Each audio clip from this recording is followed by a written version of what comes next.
कसे धुवायचे माहिती आहे का तुम्हाला? तर आज आम्ही तुम्हाला हात कसे धुवायचे हे सांगणार आहोत आणि तुम्ही पण आमच्या सोबत करून दाखवा. हाताला पाहिजे पैसा, हाताला पाहिजे पैसा, पाण्यात पोहतो मासा, पाण्यात पोहतो मासा.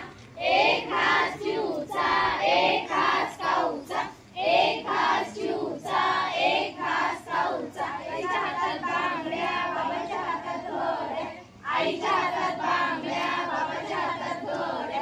पाण्यात गेला मासा, जंतू आले फुर. वाह वाह, फुर. आता मी तुम्हाला दातांची स्वच्छता कशी ठेवायची ते सांगणार आहोत.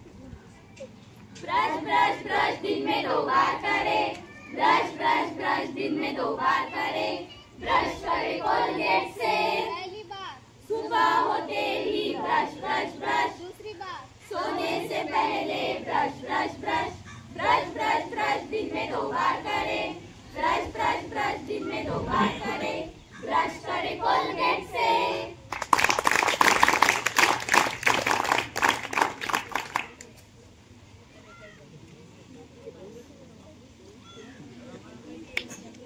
आता आम्ही तुम्हाला आहाराबद्दल माहिती सांगणार आहे.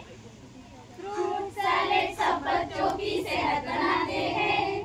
फ्रूट सैलेड सब बच्चों की सेहत बनाते हैं. चॉकलेट टॉफी खा के दांत खराब हो जाते हैं. चॉकलेट टॉफी खा के दांत